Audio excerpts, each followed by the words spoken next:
On the day of my mother's funeral, my wife was throwing a party at our house with another man. I said nothing. I had already installed hidden cameras. In court, when she asked for half of everything, I handed the judge a recording. When he pressed play, her blood ran cold. I'm glad to have you here. Follow my story until the end and comment the city you are watching from so I can see how far my story has reached. I pulled into my driveway at 9:30 in the evening, exhausted from the longest day of my life. The funeral service had drained every ounce of emotional strength I had left. My mother Eleanor had been my anchor for 60 years, and now she was gone. All I wanted was to collapse into bed and let the grief wash over me in the privacy of my own home. But as I approached my front door, something was wrong. Music. Laughter. The warm glow of lights spilling through the windows told me Hannah was entertaining guests. On the night of my mother's funeral, I stood frozen on my own doorstep, key in hand, trying to process what I was hearing. The sound of clinking glasses mixed with Hannah's distinctive laugh cut through the evening air like a knife. My chest tightened as I slowly turned the key and stepped inside. The living room was filled with people I barely recognized. Hannah's book club friends, neighbors I hadn't spoken to in months, and in the center of it all, a man I'd never seen before. He was tall, maybe in his early 50s, with salt and pepper hair and an expensive suit. He stood too close to my wife, his hand resting casually on her lower back. Hannah spotted me first. Her face shifted from carefree joy to what I can only describe as forced sympathy, but not before I caught that split second of annoyance at my unexpected arrival. "Oh, honey," she said, rushing toward me with arms outstretched. "You're home. How are you holding up?" The concern in her voice felt rehearsed, performed for the audience around us. I glanced over her shoulder at the man in the expensive suit, who was watching our interaction with what looked like amusement. "I'm tired," I said simply, because I didn't trust myself to say more. "Of course you are, sweetheart." Hannah's hand touched my arm, but there was no warmth in it. "I thought it would be good to have some friends over. You know, to lift the spirits. Death is so depressing, and I felt like we needed some positive energy in the house." Positive energy. On the night I buried my mother. "Everyone," Hannah announced to the room. "This is my husband Ronald. He just got back from his mother's funeral." A collective murmur of sympathy rippled through the group, but I could see it in their eyes. They were uncomfortable. They knew this was wrong, but none of them had the courage to say it. The man in the expensive suit stepped forward, extending his hand with a practiced smile. "I'm so sorry for your loss, Ronald. I'm Mark Davidson. Hannah's told me so much about you." His grip was firm, confident. The kind of handshake that belonged to a man who was used to getting what he wanted. But what struck me wasn't his confidence. It was the way Hannah's face lit up when he said her name, and how quickly she looked away when she realized I was watching. "Mark's been such a comfort to me during this difficult time," Hannah said, her voice taking on that syrupy, sweet tone she used when she was lying. "He lost his own mother last year, so he really understands what we're going through." We, as if she had lost anything. As if she had spent the last 3 months driving to the hospital every day, holding my mother's hand while she slowly slipped away. As if she had been the one to make the impossible decisions about end-of-life care. I excused myself and walked upstairs, my legs feeling heavy with each step. From the bedroom window I could see into the backyard where more people had gathered around our patio table. Hannah had set out the good china, the plates that belonged to my mother that we'd brought back from her house just 2 days ago. They were eating off my dead mother's dishes while celebrating God knows what. I sat on the edge of my bed, still wearing the black suit I'd worn to say goodbye to the woman who raised me, and listened to my wife's laughter floating up through the floorboards. There was something different about that laugh, something I'd never heard before in our 12 years of marriage. It was free, uninhibited, like the sound of someone who had been holding their breath and could finally exhale. At 11:15 I heard cars starting up in the driveway, voices calling out their goodbyes, promises to get together soon. Through the bedroom window I watched Mark Davidson walk to his car, a sleek black BMW that probably cost more than I made in 6 months. But he didn't leave immediately. He stood by his car, looking back at the house, waiting. Hannah appeared in the doorway a moment later.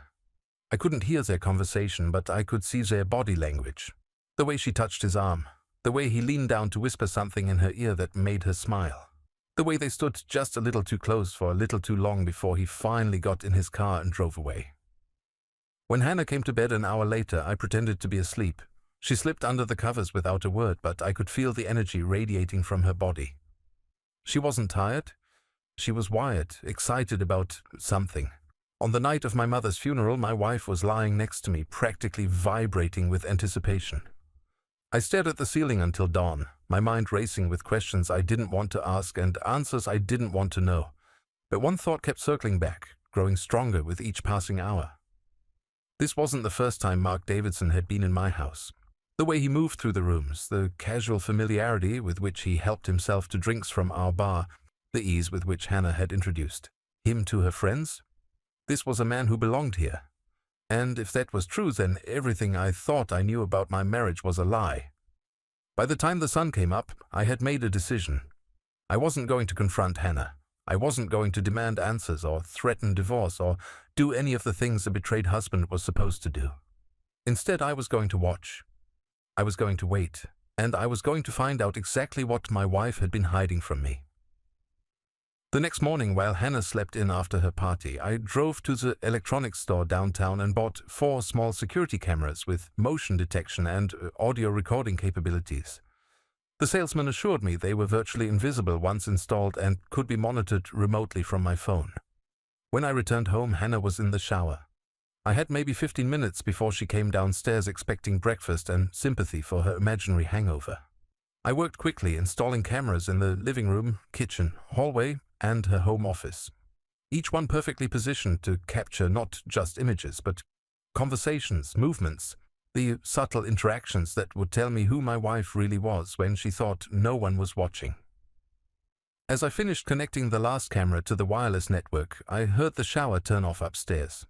Hannah would be down soon, ready to play the role of the grieving daughter-in-law, the supportive wife helping her husband through his darkest hour. But now I would see her when the mask came off. I deleted the purchase history from my phone and threw away the packaging from the cameras. Then I went to the kitchen and started making coffee, just like I did every morning. Just like the devoted husband I had always been. But something fundamental had shifted inside me during that long, sleepless night. The man who had left for his mother's funeral yesterday morning was gone, buried alongside Eleanor in that cold cemetery plot. The man who remained was someone new, someone willing to be patient, to plan, to wait for the perfect moment to discover the truth. And as Hannah's footsteps echoed on the stairs above me, I smiled for the first time in weeks, because I finally had a purpose again. I was going to find out who Mark Davidson really was and exactly how long my wife had been lying to me. The coffee finished brewing just as Hannah entered the kitchen, wrapped in her silk robe, hair still damp from the shower. She looked beautiful, as she always did, but for the first time in 12 years, her beauty left me completely cold. "Good morning, sweetheart," she said, kissing my cheek. "How did you sleep?" "Like the dead," I replied, pouring her coffee into the mug that had been my mother's favorite. Hannah didn't even notice the irony. 3 weeks had passed since the funeral, and the cameras had become my silent companions, watching when I couldn't, recording when I wasn't there. Every morning after Hannah left for her yoga class, at 10 I would review the footage from the previous day. What I discovered was far worse than I had imagined. The first recording that made my blood run cold was from a Tuesday afternoon. I had been at the doctor's office, following up on some tests my physician had ordered after I'd lost 15 pounds during my mother's illness. Hannah knew exactly when I'd left and when I'd be back. The moment my car pulled out of the driveway, her phone was in her hand. "He's gone," she said, her voice light and excited. "You can come over now." 22 minutes later, Mark Davidson's black BMW pulled into my driveway. He didn't park on the street like a visitor. He parked right where I usually put my car, as if he belonged there. I watched through the camera as Hannah opened the door before he even knocked. She was wearing the red dress I'd bought her for our anniversary last year, the one she claimed was too fancy for everyday occasions. But apparently it wasn't too fancy for Mark. "Miss me?" he asked, wrapping his arms around her waist and lifting her off the ground. "Always," she whispered back, and then they kissed. Not the polite peck of friends, but the desperate, hungry kiss of lovers who had been apart too long. I had to stop the recording 3 times before I could watch the rest. Each time I pressed play, the betrayal felt fresh, like a physical blow to my chest.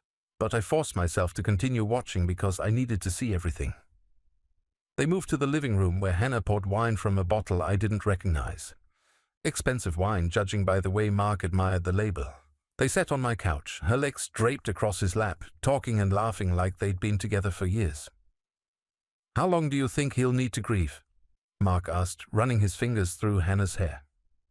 "A few more weeks, maybe a month," Hannah replied, taking a sip of wine. "He's very close to his mother. Was very close. God, I thought she'd never die." My hands shook as I gripped my phone. Hannah had visited my mother in the hospital exactly 3 times in her final months, and each visit lasted less than 15 minutes. She'd claimed the antiseptic smell made her nauseous, that seeing Eleanor so weak was too upsetting for her sensitive nature. I'd believed her. I'd even felt guilty for asking her to visit more often. "Poor Ronald," Mark said, but his tone was mocking rather than sympathetic. "Still has no idea what's going on right under his nose." "He's completely clueless," Hannah agreed. "Yesterday he thanked me for being so supportive during this difficult time. If he only knew how supportive I've been to you." They both laughed at that, a shared joke at my expense. I wanted to throw the phone across the room, but I forced myself to keep watching. "When are you going to tell him?" Mark asked. Hannah was quiet for a moment, swirling her wine thoughtfully. "Soon. I'm just waiting for the right moment. He needs to process his grief first, and then I'll sit him down and explain that our marriage has run its course. That we've grown in different directions. All that therapeutic nonsense that makes divorce sound like personal growth instead of what it really is." "And he'll just accept that?" "Ronald's always been passive. He doesn't fight for anything. He'll probably be relieved, honestly. I haven't exactly been hiding my disinterest in this marriage lately." That was true. Over the past year, Hannah had become increasingly distant. Fewer conversations over dinner, separate bedrooms citing my snoring, declined invitations to events she used to enjoy. I'd attributed it to stress from her job, the natural ebb and flow of a long marriage, the approaching reality of my mother's declining health. I told myself it was temporary, that we'd reconnect once life calmed down, but there was no stress at her job. There was no natural ebb and flow. There was only Mark Davidson and the life she'd been building with him while I focused on my dying mother. "What about the house?" Mark asked. "Oh, we'll sell it. Ronald will want to downsize anyway, especially after what happened to his mother. All those medical bills probably wiped out most of his savings." I paused the recording, my heart pounding. Medical bills? My mother had excellent insurance, and I had been careful to handle all of her expenses within the coverage limits. There had been some out-of-pocket costs, maybe $3,000 total, hardly enough to impact our savings. But Hannah didn't know that because she'd never bothered to ask about the financial details. She'd simply assumed I was struggling and planned her future accordingly. I resumed the recording, dreading what else I might hear. "We could get something in the hills," Hannah continued. "I saw this beautiful place last week when I was driving around with Sarah. 4 bedrooms, granite countertops, a pool, much more our style than this suburban box." Our style. As if they were already a couple, already making decisions together about where to live and how to spend the money from selling my house. The recording went on for another 47 minutes. They talked about vacation plans for the summer, restaurants they wanted to try, couples they hoped to socialize with once their relationship was public. They talked about everything except the man whose life they were casually dismantling. But the most chilling moment came near the end when Mark checked his watch and said he needed to leave before I returned. "Same time Thursday?" he asked, kissing her goodbye. "Actually, Ronald has a dentist appointment Thursday afternoon. We could have the whole evening." "Perfect. I'll bring dinner from that Italian place you love." They had my schedule memorized. They knew my appointments, my routines, my habits well enough to plan their affair around them. This wasn't a recent development or a moment of weakness. This was a calculated long-term deception that had been going on for months, maybe longer. After reviewing that recording, I started paying closer attention to the patterns. Mark visited on average 3 times per week, always when I was away from the house for extended periods.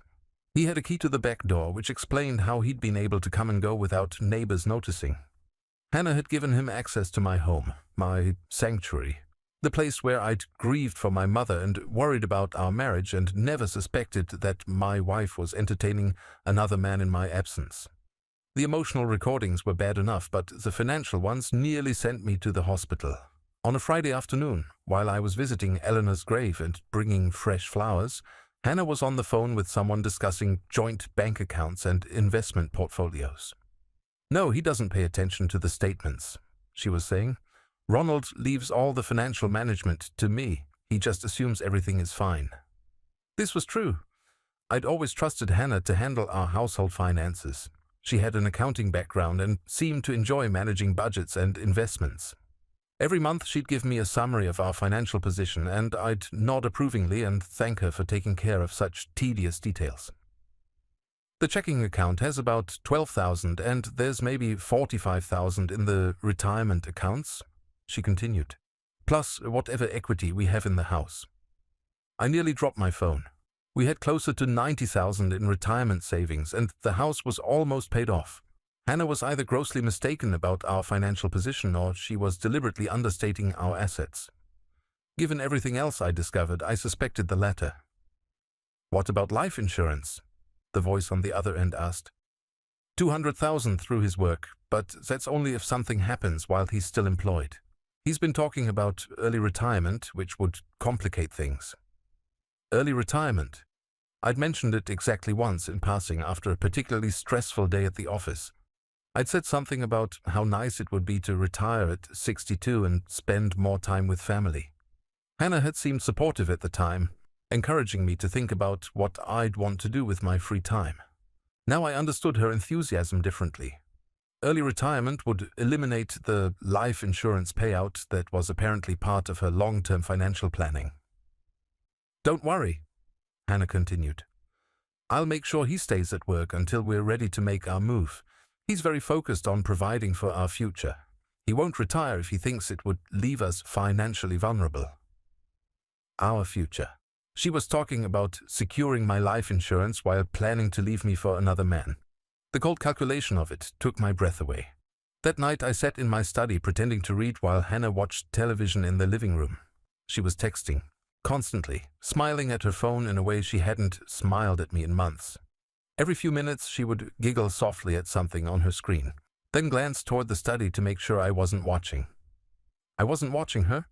I was watching the live feed from the camera in the living room, reading her text messages on my phone as she typed them. "Can't wait for tomorrow," she wrote to Mark. "R will be at that work thing until late." "Should I bring anything special?" he replied. "Just yourself, and maybe that wine you brought last time. I want to celebrate." "What are we celebrating?" "I'll tell you tomorrow. Let's just say our timeline might be accelerating." I closed my eyes and leaned back in my chair. Accelerating timeline, celebration. Whatever Hannah was planning, it was happening soon, and it was going to be worse than anything I'd already discovered. I opened my laptop and began researching divorce lawyers, not because I was ready to file, but because I needed to understand my rights and options. What I found was sobering.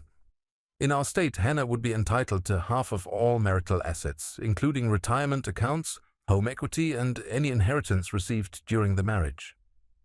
Inheritance. My mother had left me everything in her will, including the family home that had been paid off decades ago, her investment accounts, and several valuable pieces of jewelry that had been in our family for generations. The total value was significant, probably close to $300,000, and according to state law, Hannah would have a claim to half of it, unless she'd done something to disqualify herself from that claim. Adultery was still grounds for an unequal distribution of assets in divorce proceedings, but only if it could be proven with clear and convincing evidence. For the first time in weeks, I smiled as I looked at my phone where hours of recordings were stored in a secure cloud account. Clear and convincing evidence was exactly what I had, and more was being recorded every day. I just needed to be patient a little longer. Let Hannah and Mark continue their affair. Let them make their plans. Let them celebrate whatever timeline they were accelerating. Because when the time came for them to make their move, I would be ready with evidence they never imagined existed. The hunter had become the hunted, and they didn't even know they were being watched. The call came on a Wednesday morning while I was reviewing security footage from the previous day. Hannah had left early for what she claimed was a doctor's appointment, but the cameras showed her spending 2 hours at Mark's apartment complex instead. I was so focused on documenting her lies that I almost didn't answer when my phone rang. "Mr. Holloway, this is Patricia Morse from Morse, Anderson and Associates. I was your mother's attorney." My stomach tightened. I'd been expecting this call for weeks, but somehow it still caught me off guard. "Yes, Miss Morse. Thank you for calling. I'm sorry for your loss, Mr. Holloway. Your mother was a remarkable woman. I have her will ready for probate, and there are some matters we need to discuss in person. Would you be available to come in this afternoon?" I glanced at my calendar. Hannah wouldn't be home until evening, which meant I could meet with the attorney and review the inheritance details without her immediately demanding information she had no right to possess. 2 o'clock would work, I said. "Perfect. And, Mr. Holloway, you might want to bring a financial advisor with you. Your mother's estate is more substantial than you might expect." More substantial. Those words echoed in my mind as I drove to the law office. My mother had lived modestly her entire life. She'd worked as a secretary for the school district, clipped coupons, shopped sales, and never seemed to spend money on anything but necessities. But I'd also known she was careful with money, that she saved religiously and invested conservatively. Patricia Morse was a woman in her 70s with silver hair and sharp eyes behind wire-rimmed glasses. She'd known my mother for over 20 years, handling her legal affairs with the same meticulous attention Eleanor had applied to everything in her life. "Your mother was very proud of you, Ronald," she said as she opened a thick file folder. "She talked about you constantly, your marriage, your career, how responsible you've always been." I nodded, not trusting myself to speak. The grief was still too raw, too close to the surface. "She was also very concerned about protecting what she'd built," Miss Morse continued. "Particularly in recent months, she mentioned that she had some worries about your wife." My blood went cold. "What kind of worries?" She never went into detail, but she did say that Hannah had been asking a lot of questions about family finances during her hospital visits. Questions that seemed inappropriate for someone who was supposedly there to provide emotional support. I thought back to Hannah's rare visits to the hospital. Each time she'd claimed they were too difficult for her, that seeing my mother so weak was overwhelming. But apparently she'd found the strength to interrogate a dying woman about money. "Your mother was very specific about her wishes," Ms. Morse said, pulling out several documents. "She wanted to make sure her legacy went to family members who would honor her memory and use her gifts wisely." She slid a document across the desk. "This is the will, but there are some additional provisions that might surprise you." I scanned the first page, expecting to see the house and a modest savings account. Instead, I found myself looking at assets totaling over $800,000. "800,000? I whispered. "Your mother was an excellent investor, Ronald. She started buying blue-chip dividend stocks in the 1970s and never sold a single share. She also inherited some property from her own parents that has appreciated significantly over the decades." I stared at the numbers, trying to process what I was seeing. The house was worth $250,000. Stock portfolios totaling $430,000. A rental property in the next county worth $120,000. And various other assets including savings accounts, bonds, and valuable jewelry. "There's more," Ms. Morse said gently. "Your mother was very concerned about protecting this inheritance from potential marital claims. She specifically structured her bequests to you as separate property, not marital property." "What does that mean?" "It means that under normal circumstances, your wife would have no claim to any of these assets in the event of a divorce. Your mother was very clear about that. She said she didn't want her life's work to be divided among people who hadn't earned it." I leaned back in my chair, overwhelmed.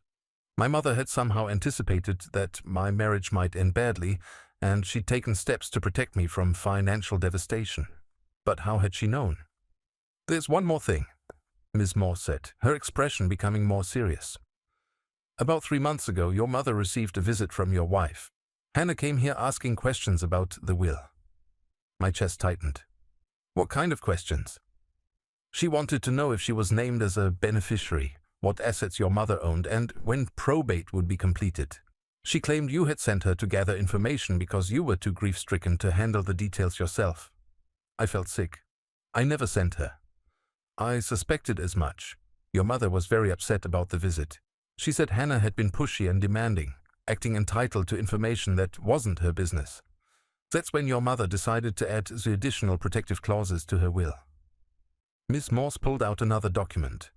She also decided to add this codicil, which specifically states that if you predecease her or if your marriage ends within 2 years of her death, the entire estate goes into a trust with you as the sole beneficiary. Hannah would receive nothing, regardless of circumstances. 2 years. My mother had been protecting me from a divorce she somehow sensed was coming, and she'd given me a timeline to work within.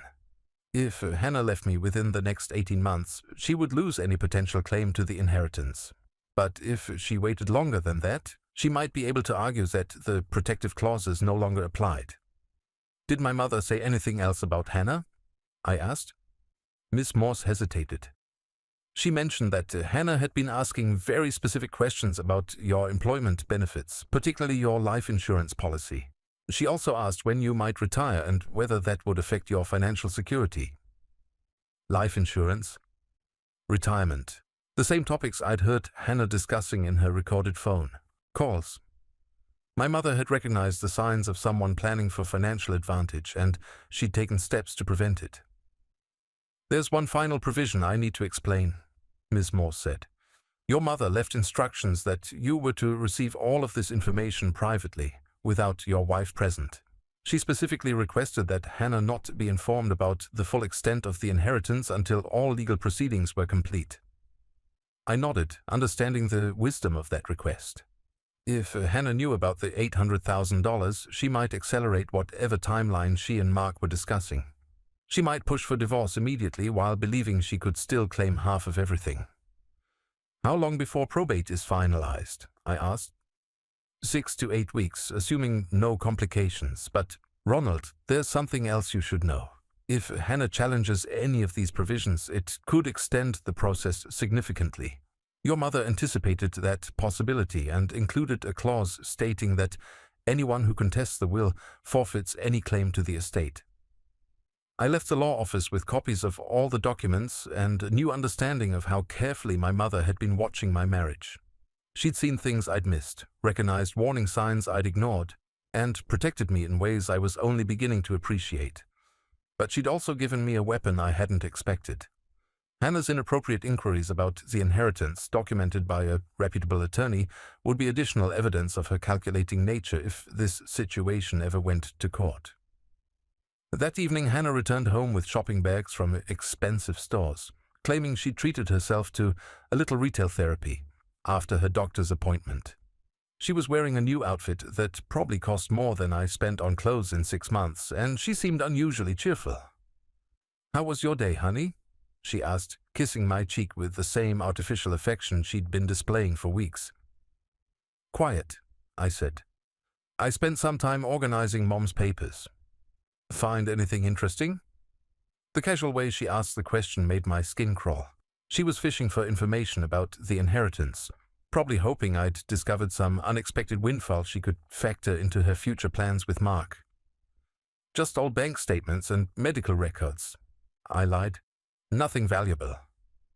She nodded, but I could see the disappointment in her eyes. She'd been expecting news about money, assets she could claim or at least count on during divorce proceedings. "Well, I'm sure there will be something," she said with forced optimism. "Your mother was always so careful with money." That night I lay awake thinking about my mother's final gift to me. She'd left me not just financial security, but the knowledge that someone had seen through Hannah's facade and taken steps to protect me. Eleanor had recognized the signs of a woman planning to leave her husband, and she'd made sure Hannah would gain nothing from abandoning me. But the real revelation was understanding how long Hannah had been planning this betrayal. Her visit to the attorney hadn't been a spontaneous decision. She'd been gathering intelligence, calculating potential gains, treating my mother's impending death as a business opportunity rather than a family tragedy. The next morning I reviewed the security footage from the previous day and found exactly what I'd expected.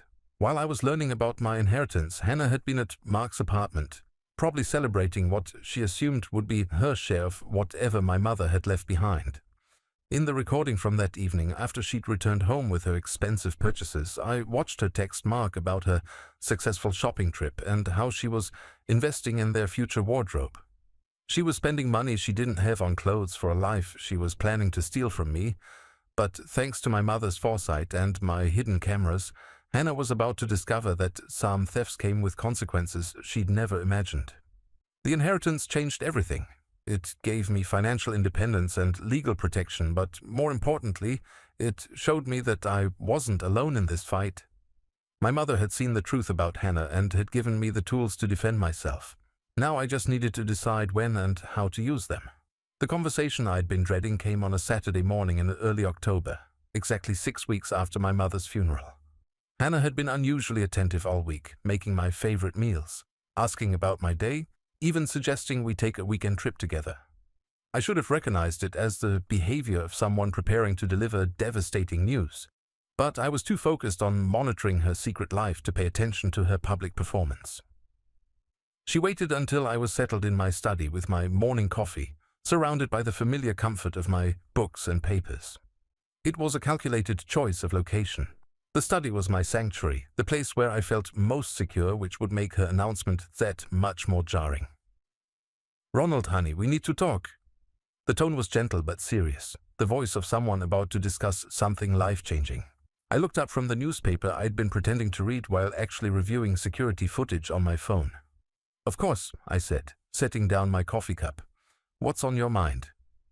Hannah perched on the edge of the leather chair across from my desk, her hands folded in her lap like a child about to confess to breaking something valuable.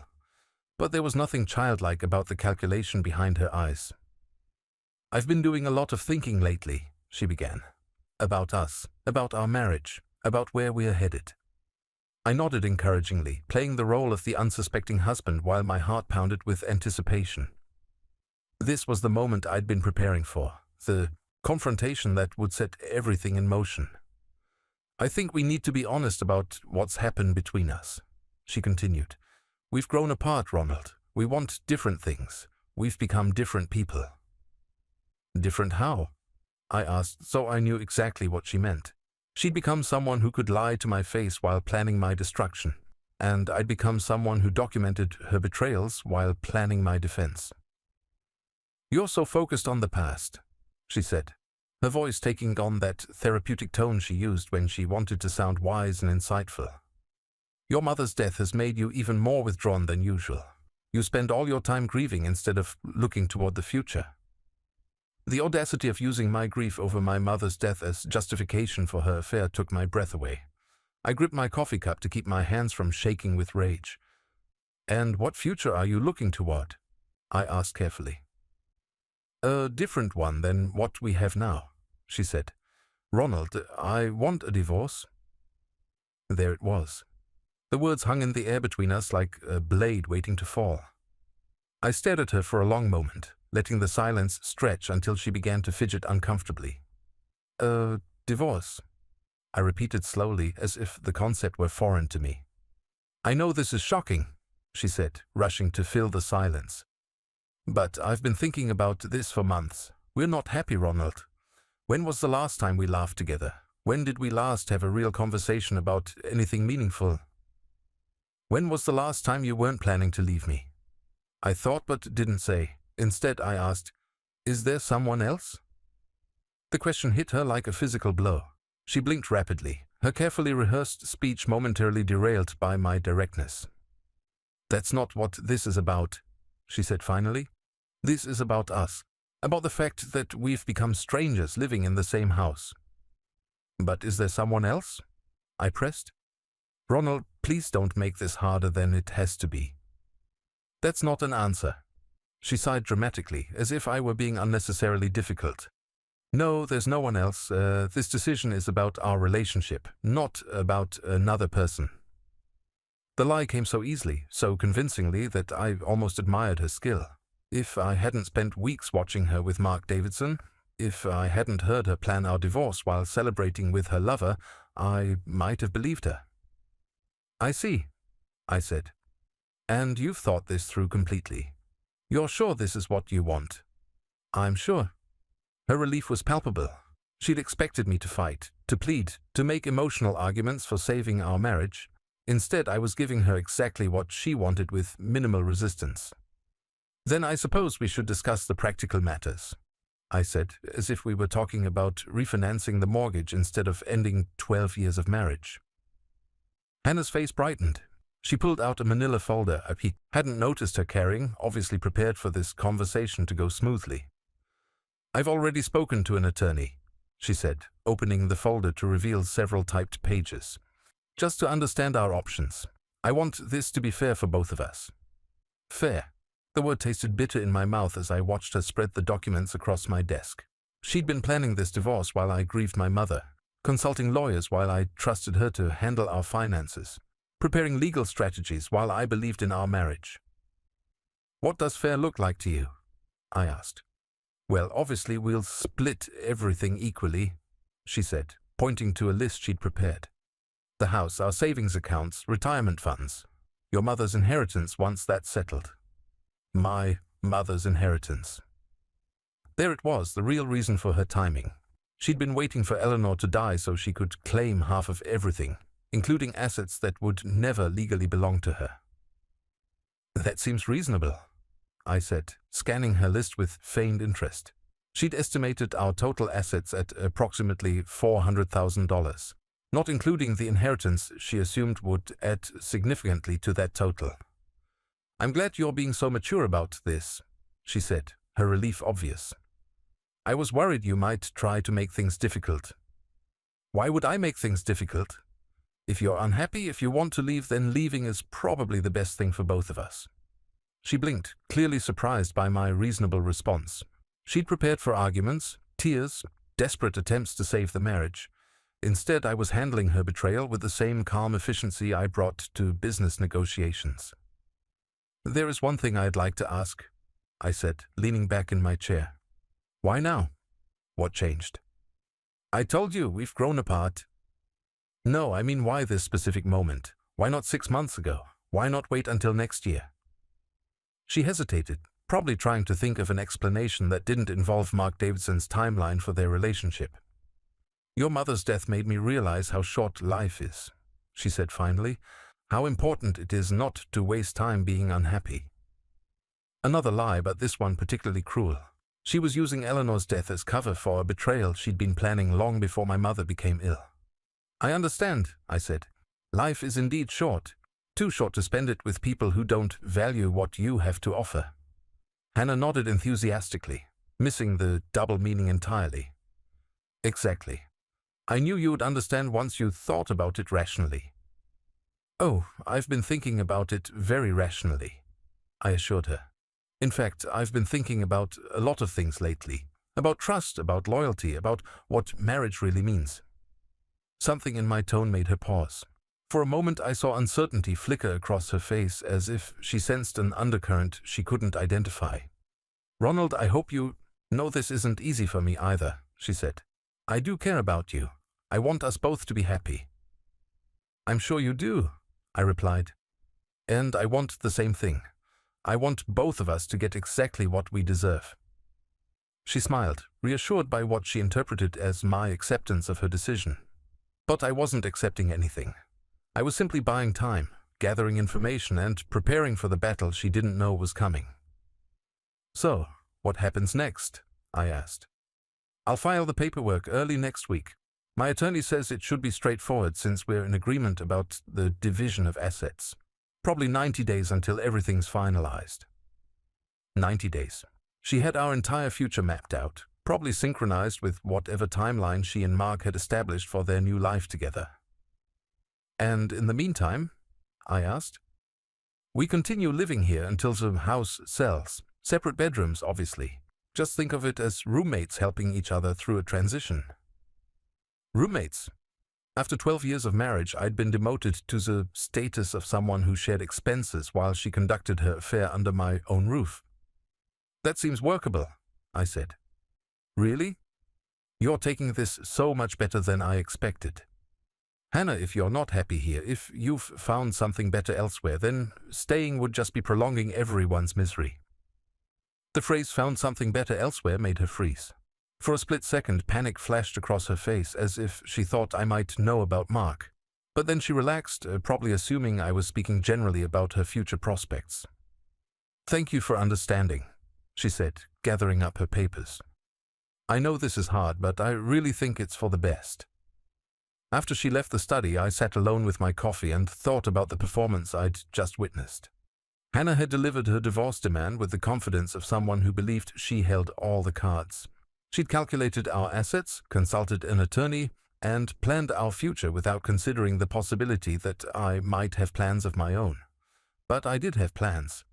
I had security footage proving her affair, legal documents protecting my inheritance, and a growing understanding of exactly who I'd been married to for 12 years. Hannah thought she was getting half of everything by abandoning our marriage. Instead, she was about to discover that some betrayals came with consequences she'd never imagined. That night, I reviewed the day's security footage and found exactly what I'd expected. Within an hour of our conversation, Hannah had called Mark to share the good news. She was animated, excited, celebrating the successful execution of her plan. "He took it better than I thought he would," she told him. Almost like he was relieved. "I think he's been just as unhappy as I have." "So it's really happening?" Mark asked. "It's really happening. 90 days and we're free. Free to be together, without all this sneaking around. Free!" The word echoed in my mind as I watched them plan their liberation from the marriage they'd been systematically destroying. They had no idea that their freedom was about to come with a price neither of them had calculated. I opened my laptop and began researching the best divorce attorneys in the city. Not because I wanted to fight Hannah's filing, but because I wanted to make sure I had the best possible representation when the truth finally came out. Hannah had started this war with her betrayal. Now it was time to finish it with evidence she never knew existed. 3 months after Hannah filed for divorce, we sat in a sterile conference room adjacent to Judge Margaret Chen's courtroom, waiting for our case to be called. Hannah looked confident in her navy blue suit, her lawyer beside her shuffling through papers with practiced efficiency. She'd spent the morning texting, probably with Mark, updating him on what she expected to be a routine hearing that would finalize the division of our assets. My own attorney, David Morrison, was a sharp man in his 50s who specialized in complex divorce cases. When I'd first contacted him, I'd simply said I needed representation in an uncontested divorce. I hadn't mentioned the recordings or the inheritance details. I wanted to save those revelations for maximum impact. "Mr. Holloway," David had said during our initial consultation, "your wife's filing seems straightforward, but I always recommend that my clients be completely honest about any complications that might arise." "There might be some complications," I'd admitted, "but I prefer to address them if and when they become relevant." Now sitting in that conference room, I felt the weight of the flash drive in my jacket pocket. Hours of recordings, financial documents, legal papers documenting Hannah's systematic betrayal of our marriage. Evidence she had no idea existed. Hannah's attorney, Margaret Walsh, was a woman who specialized in securing favorable settlements for wives in divorce proceedings. She'd built her reputation on portraying her clients as the victims of neglectful or financially controlling husbands. It was probably the perfect strategy for most cases, but she didn't know what kind of evidence was waiting to be revealed. "Mrs. Holloway has been very reasonable in her requests," Walsh said to David as we waited. "She's asking for exactly half of all marital assets, which is standard in no-fault divorces. There shouldn't be any complications." Hannah nodded, playing the role of the long-suffering wife who just wanted a fair settlement so she could move on with her life. She'd even managed to look slightly sad, as if ending our marriage was a difficult decision rather than the culmination of months of planning with her lover. "My client is also willing to be reasonable," David replied carefully, "though we may need to discuss some details about asset classification and the timeline of certain financial decisions." Something in his tone made Walsh frown slightly, but before she could ask for clarification, the bailiff called our case. Judge Chen was a no-nonsense woman in her early 60s who'd been hearing divorce cases for over 20 years. She'd seen every possible variation of marital breakdown and had little patience for unnecessary drama or legal gamesmanship. "This appears to be an uncontested divorce with an agreement on asset division," she said, reviewing the paperwork. "Mrs. Walsh, please present your client's position." Walsh stood and delivered a polished presentation about Hannah's contributions to our marriage, her reasonable expectations for the future, and her desire to resolve everything amicably. She painted a picture of a woman who'd supported her husband through difficult times and now deserved her fair share of what they'd built together.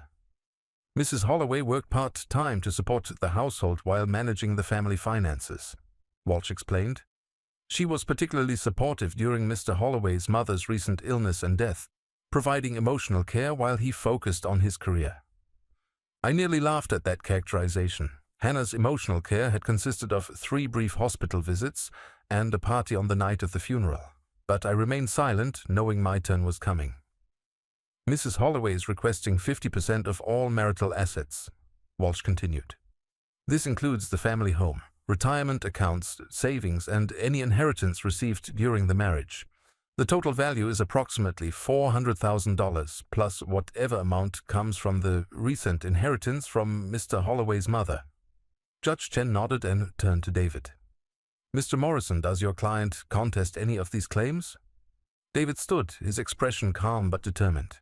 Your Honor, my client does not contest the divorce itself, but there are significant issues with Mrs. Holloway's characterization of the marriage and her entitlement to certain assets. Hannah shifted uncomfortably in her chair. This wasn't part of her script. What kind of issues? Judge Chen asked. Issues related to marital conduct that may affect asset distribution, Your Honor, and issues related to the classification of inherited property under state law. Walsh stood quickly. Your Honor, this is the first we are hearing of any contested issues. Mr. Morrison's client agreed to an amicable settlement. My client agreed to a fair settlement, David corrected. But fairness depends on all parties being honest about their conduct during the marriage. Judge Chen leaned back in her chair. Mr. Morrison, what exactly are you alleging? Adultery, Your Honor. Extensive, documented adultery that continued throughout Mrs. Holloway's preparation for this divorce filing. The word hit the courtroom like a thunderclap. Hannah's face went white, her confident posture crumbling as she realized this hearing was not going to proceed as planned. That's a serious allegation, Judge Chen said. Do you have evidence to support it? David reached for his briefcase and pulled out a thick folder. Extensive evidence, Your Honor. Security camera footage, recorded conversations, documented meetings between Mrs. Holloway and her paramour dating back over 6 months.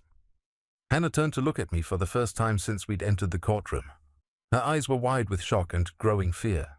She was beginning to understand that her carefully planned betrayal had been discovered and documented. Walsh recovered quickly from her surprise. Your Honor, even if these allegations are true, adultery doesn't automatically disqualify a spouse from marital property in this state. That's correct, Judge Chen agreed. But it can be a factor in determining an equitable distribution, particularly if there's evidence of financial misconduct or attempts to conceal assets in preparation for divorce. David smiled slightly. That's exactly what we're alleging, Your Honor. Mrs. Holloway has been systematically deceiving her husband about their financial position while planning to leave him for another man. What kind of deception? The judge asked. Mrs. Holloway told her paramour that their marital assets totaled approximately $400,000. In reality, the amount is significantly higher. She also made false statements about her husband's employment benefits and retirement plans, apparently as part of calculating what she would gain from the marriage ending. I watched Hannah's face as David spoke. She was realizing that her private conversations with Mark had somehow been recorded, that her secret planning had been exposed, but she didn't know how extensive the evidence was. Additionally, David continued, Mrs. Holloway visited the attorney handling Mr. Holloway's mother's estate, attempting to gather information about the inheritance without her husband's knowledge or consent. She made false claims about being authorized to collect this information. Judge Chen frowned. Mrs. Walsh, how do you respond to these allegations? Walsh looked flustered, clearly unprepared for this turn of events. She huddled quickly with Hannah, whose whispered responses were obviously not providing the answers she needed. Your Honor, we'd need to review any alleged evidence before responding substantively, Walsh said finally. Mr. Morrison, are you prepared to present this evidence today? Yes, Your Honor. David pulled the flash drive from his folder. We have audio recordings, video footage, and documentation spanning several months. We also have testimony from Mrs. Eleanor Holloway's attorney regarding Mrs. Holloway's inappropriate inquiries about the inheritance. Judge Chen studied the flash drive as if it were a piece of evidence in a murder trial rather than a divorce proceeding. This is highly unusual. Mrs. Walsh, did your client disclose any of this conduct to you when she filed for divorce?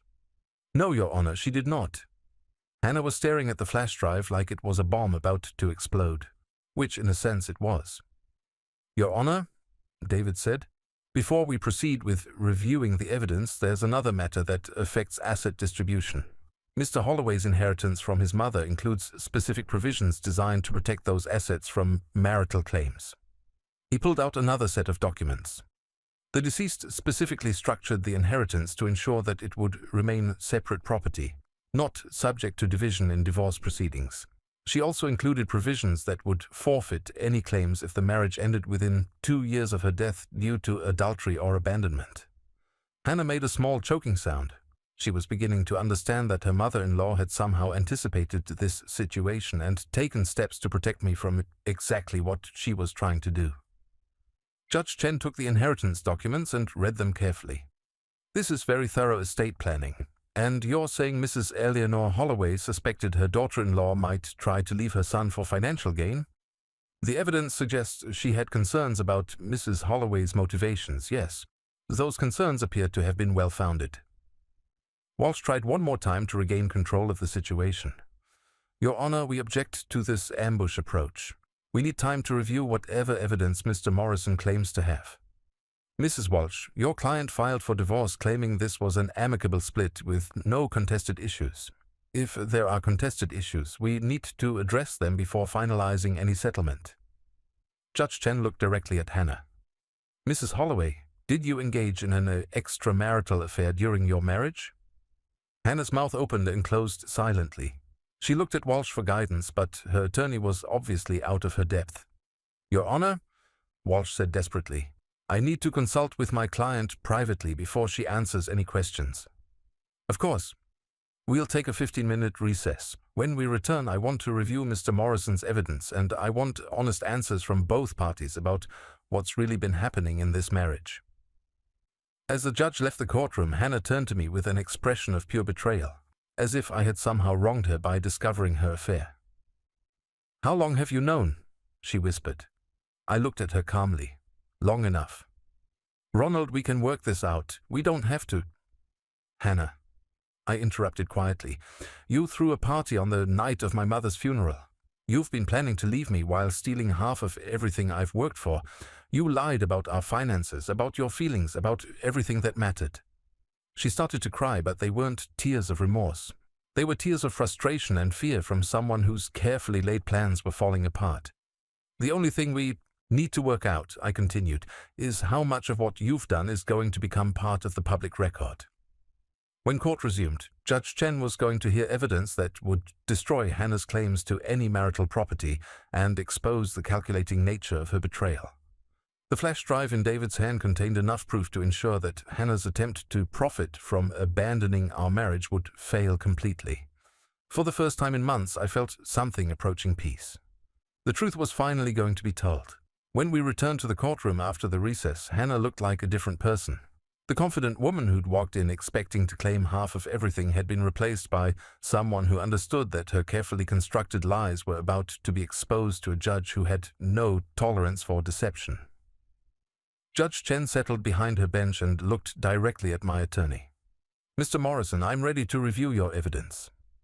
David connected his laptop to the courtroom's display system and inserted the flash drive. Your Honor, what you are about to see and hear represents months of documented adultery and financial deception. The first recording filled the courtroom. Hannah's voice, clear and unmistakable, telling Mark Davidson that her husband was completely clueless and that she was just waiting for the right moment to divorce me. Her laughter as she mocked my grief over my mother's death echoed off the courtroom walls. I watched Hannah's face as she heard her own words played back. She closed her eyes, her hands clenched in her lap, probably hoping this was some kind of nightmare she could wake up from. The recording continued with their discussion of our house, their plans to buy something more their style with the money from selling my home, and Hannah's casual dismissal of the man she'd promised to love and honor until death do us part. Judge Chen's expression grew more severe with each revelation. When the recording reached Hannah's comment about my mother taking too long to die, the judge actually winced. "That's enough of that segment," Judge Chen said. "What else do you have?" David switched to video footage. The screen showed Hannah opening our front door to Mark Davidson while I was at my mother's funeral. The timestamp proved she'd been entertaining her lover while I was laying my mother to rest. "This is from the day of Mrs. Eleanor Holloway's funeral," David explained.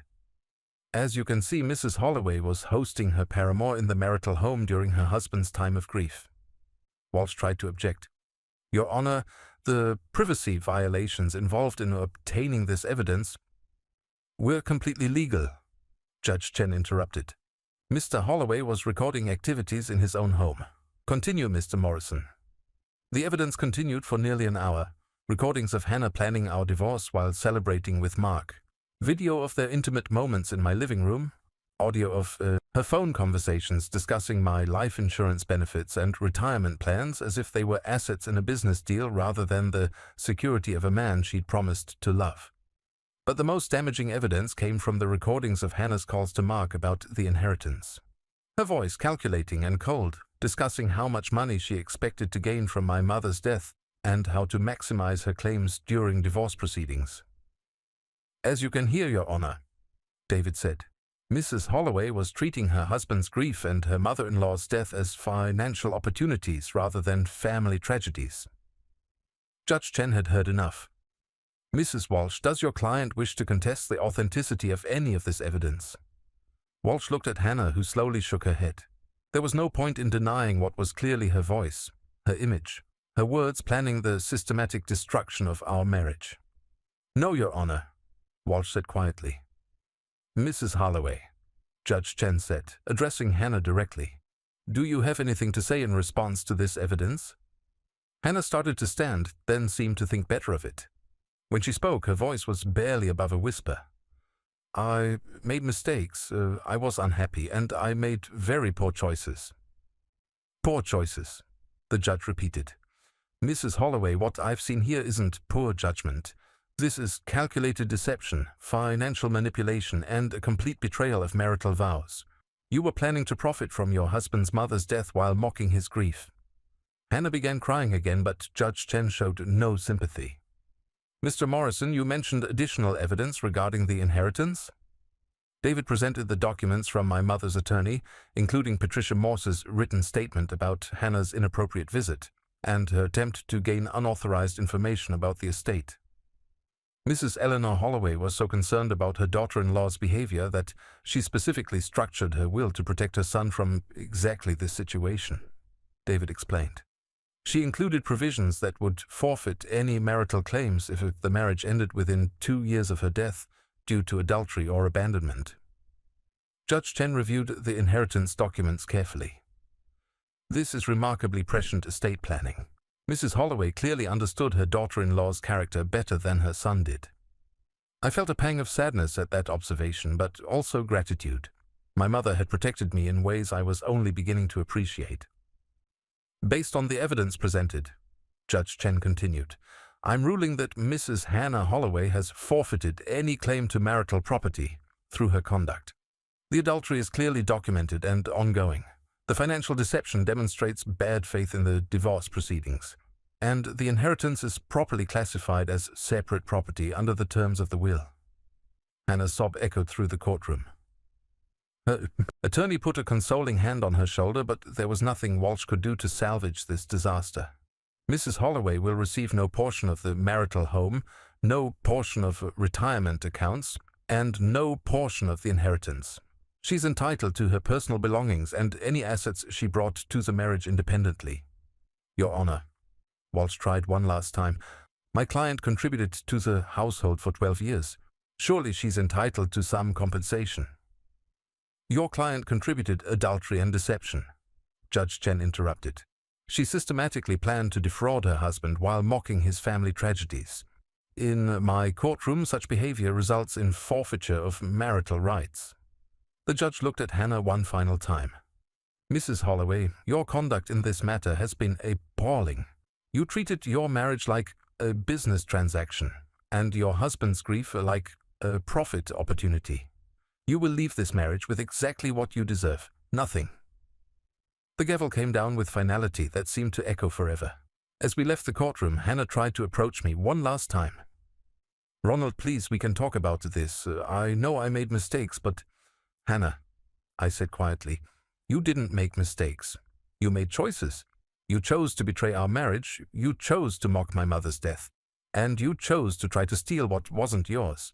Now you have to live with the consequences of those choices." Her face crumpled, but I felt no satisfaction in her pain. I felt nothing at all.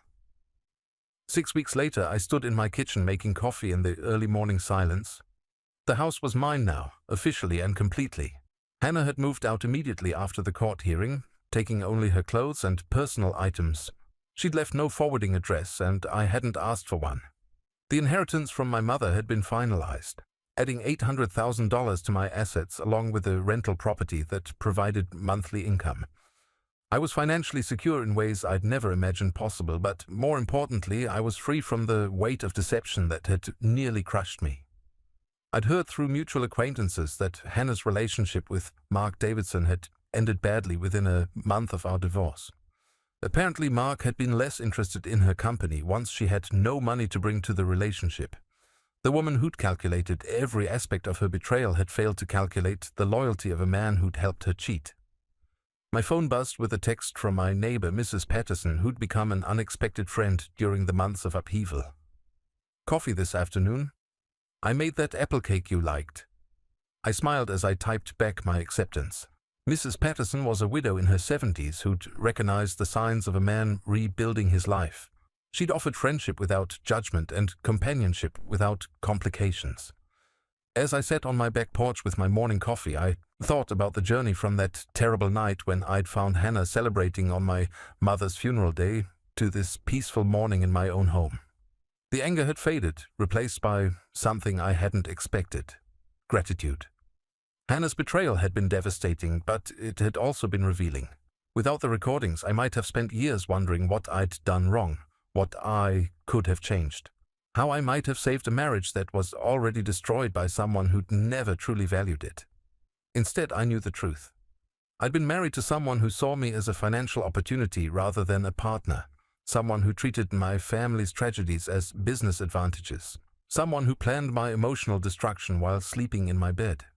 But I'd also discovered that I was stronger than I'd known, that patient enough to gather evidence, wise enough to protect my interests, and resilient enough to rebuild my life from the foundation of truth rather than the quicksand of deception. My mother's final gift hadn't just been financial security. She'd given me the tools to recognize predatory behavior and the legal protection to survive it. Eleanor had seen through Hannah's facade and taken steps to ensure that her son would emerge from this betrayal with dignity and resources intact. I raised my coffee cup in a silent toast to my mother's wisdom and my own survival. The woman who tried to profit from my grief had lost everything, while the man she'd tried to destroy had found peace. Sometimes justice isn't about punishment or revenge. Sometimes it's simply about truth prevailing over deception and genuine love protecting against calculated betrayal. My mother had loved me enough to anticipate Hannah's treachery and shield me from it.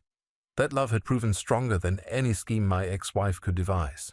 As the sun rose higher and the morning grew warmer, I went inside to plan my day. There was a garden to tend, books to read, and a life to live on my own terms. For the first time in years, every choice I made would be mine alone, unfiltered by the needs or demands of someone who'd never really cared about my well-being.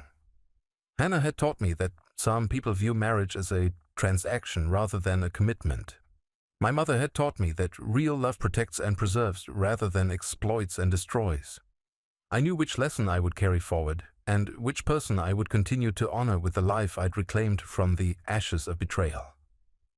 The house was quiet, but it no longer felt empty. It felt like home again.